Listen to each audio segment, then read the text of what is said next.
अमिताभ जी, मंदिर निर्माण का मुहूर्त भव्य है और इससे भी कहीं ज्यादा मंदिर की दिव्यता होगी, लेकिन सियासी लोगों को यह बात शायद समझ नहीं आती। देखिए, दो बड़े महत्वपूर्ण बयान आए जी। कांग्रेस के एक कम प्रसिद्ध नेता का बयान आया और शरद पवार जी तो देश के बड़े राजनेता हैं। दोनों के बयान अलग अलग परिप्रेक्ष्य में आए। मैं उन्हीं पर बहस को केंद्रित रखूंगा। शरद जी ने कहा कि हमको प्राथमिकता तय कर लेनी चाहिए, यह वक्त कोरोना से लड़ने का है कि मंदिर का है। पवार साहब, मंदिर सरकार नहीं बनवा रही। कोई मुख्यमंत्री, कोई प्रधानमंत्री वहां 2 साल नहीं रहने वाले हैं ईंटें जोड़ने के लिए।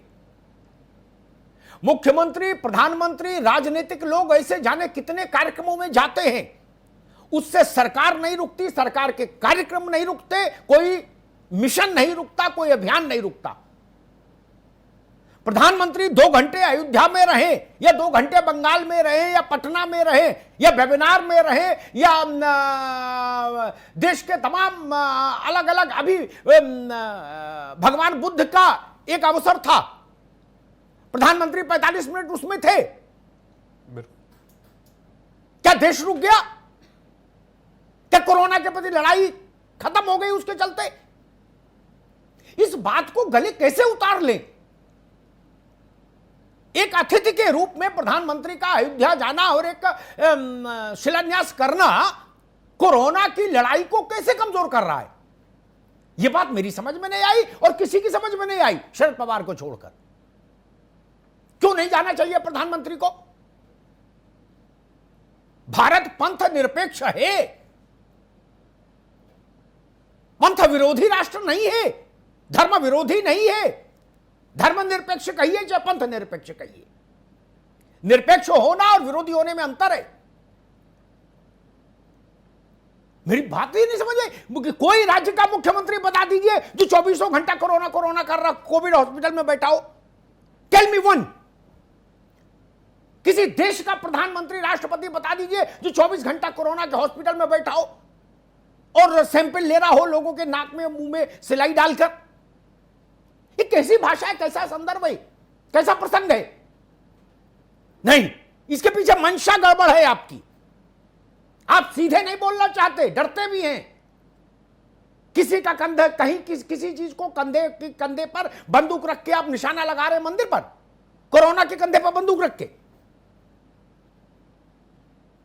कोरोना के अयोध्या के राम मंदिर के निर्माण में न सरकार का रुपया लग रहा, न सरकार का पैसा लग रहा, न सरकार के अधिकारी लग रहे, न सरकार के मजदूर लग रहे। फिर क्या समस्या है? फिर क्या समस्या भाई? फिर भी आपके पेट में दर्द है। पूरे भारत से, पूरे विश्व से जो लोग भगवान को मानते हैं, राम को मानते हैं, वो आस्थावान लोग चंदा दे रहे हैं। कोई सरकार हो, मैं कहता हूं कांग्रेस की सरकार होती इस वक्त तो क्या मंदिर रोक लेती अदालत के निर्णय के बाद?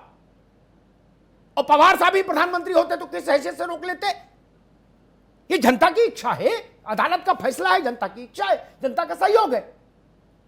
दूसरी बात है, कांग्रेस के नेता ने कहा वो पवार से साहब से भी 2 कदम आगे चले गए। क्या नाम बताया था उनका भाई?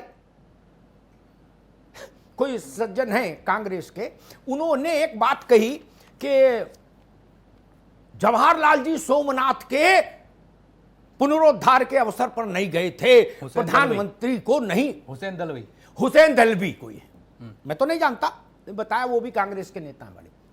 खैर,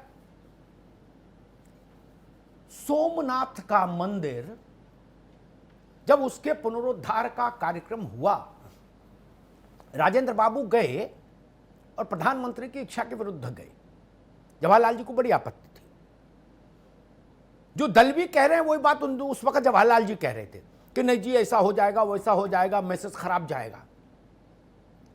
पता नहीं कितने लोगों ने देश में उस अवसर पर सोमनाथ मंदिर परिसर में राजेंद्र बाबू ने जो भाषण दिया उसको पढ़ा होगा। मुझे पता नहीं कितने लोगों ने पढ़ा होगा। वो भाषण अद्भुत है। उस भाषण में राजेंद्र बाबू ने उन सारी बातों का जवाब दिया जो सोमनाथ में जवाहरलाल जी उठा रहे थे या उनके सहयोगी, और आज दलवी या पवार उठा रहे हैं। उन्होंने कहा कि ठीक है, सोमनाथ के मंदिर बनने से फैक्ट्री नहीं लगेगी, रोजगार पैदा नहीं होगा, लेकिन किसी भी देश को अगर अपने पैरों पर खड़ा होना है, आर्थिक स्वावलंबन चाहिए, तो उसके पहले उसके पास आत्मबल होना चाहिए। सोमनाथ का पुनरुद्धार भारत के आत्मबल का पुनरुद्धार है। हजारों साल की गुलामी के ट्रॉमा से निकलने का एक रास्ता है सोमनाथ। सोमनाथ का शिखर भारत की चेतना का, भारत के आत्मबल का, भारत के स्वाभिमान का, भारत की आत्मसत्ता का प्रतीक है। राजेंद्र बाबू ने कहा। राजेंद्र बाबू कांग्रेसी नहीं थे क्या? ये जवाहरलाल नेहरू से छोटे कांग्रेसी थे। वो पहले प्रधानमंत्री हुए तो वो पहले राष्ट्रपति हुए। कैसे कैसे तर्क, जब कुछ नहीं बचा अयोध्या में तो बोले चलो यही रार करो, रार करनी है तो तर्क तो अच्छे लाइए। सरकार कोई काम कर रही होती अयोध्या में मंदिर बनाने का तो आपकी आपत्ति जायज होती कि सरकारों का काम मंदिर मस्जिद गुरुद्वारा बनाना नहीं।